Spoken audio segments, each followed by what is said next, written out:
Bonjour mes chers étudiants. Alors, on va commencer la première partie de ce tuto en rappelant ce que c'est que la notion d'un... Enfin, non, en vous expliquant ce qu'est la notion d'indéterminé, puisque je vous en ai jamais parlé. Alors, dans tout ce chapitre, quand je parlerai de K, ça désignera R ou les complexes. J'ai commencé par prendre, vous voyez, une fonction f de x qui est ce qu'on appelle une fraction rationnelle, c'est-à-dire que le numérateur est un polynôme et le dénominateur aussi. Elle a un ensemble de définitions. Du coup, ici, moins 3 et 1 sont des valeurs interdites. Le domaine de définition, c'est R privé de moins 3 et de 1. Et donc, vous voyez que cette fraction, si je factorise le numérateur, ça va se réduire ici. On peut réduire par x moins 1. Et on trouve donc une formulation de f de x nouvelle, plus simple, c'est x plus 1 sur x plus 3. Il y a juste un petit souci, c'est que l'égalité n'est vraie que pour les x du domaine de définition. Or, la fraction x plus 1 sur x plus 3, que j'ai baptisée g de x, elle a un domaine de définition différent de celui de f. Ce sont donc deux fonctions différentes, mais égales sur le domaine le plus petit. Et donc ça, c'est embêtant. Nous, ce qui nous intéressait finalement, c'est la reformulation.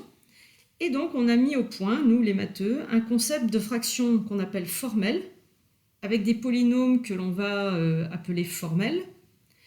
Et on a créé pour ça un objet mathématique grand X que l'on appelle indéterminé. Donc la vraie définition mathématique, elle est compliquée. En fait, grand X, ça représente une suite de nombres presque nuls.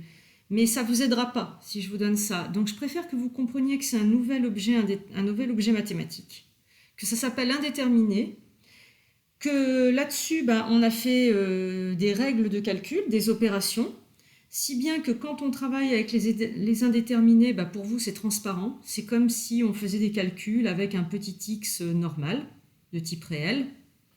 Donc le grand X puissance 0 aura un sens, il vaudra 1. Et donc, pour vous, ce que vous devez retenir dans un premier temps, l'avantage de ça, c'est qu'on va pouvoir faire du calcul sans poser de domaine de définition.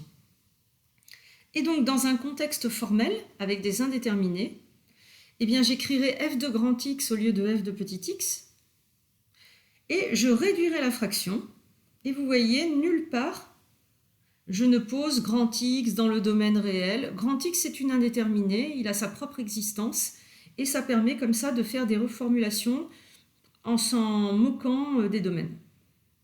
Et ça sera ce qu'on appelle la forme réduite de la fraction rationnelle f de grand X. Ensuite, dans cette première partie, je voudrais faire quelques rappels sur les polynômes. On a vu ça rapidement en fin de premier semestre.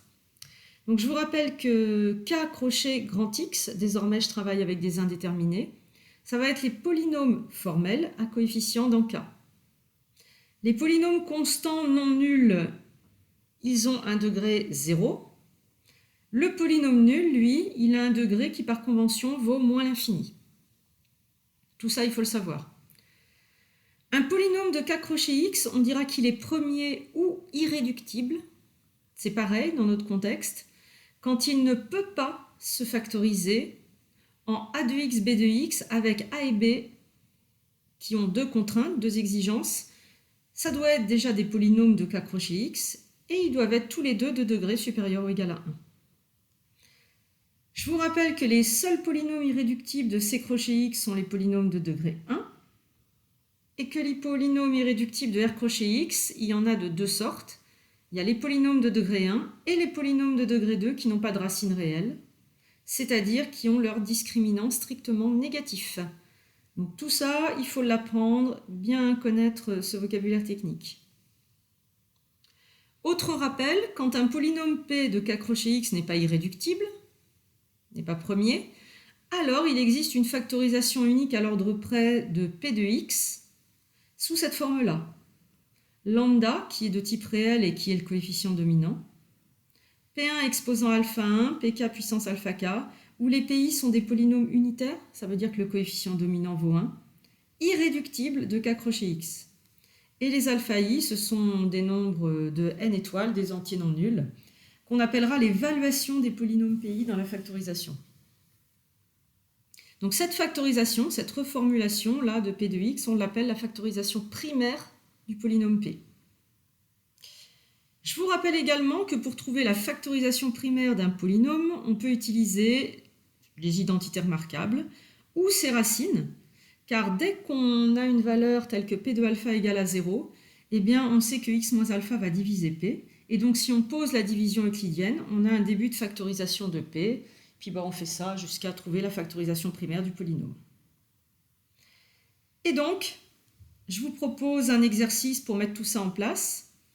J'ai donné quelques polynômes ici, et bien ce que j'aimerais, c'est que vous me disiez s'ils sont irréductibles ou pas, et s'ils ne le sont pas, donnez la factorisation primaire. Je vous laisse faire cet exercice, et puis on se retrouve pour la correction et la suite du chapitre.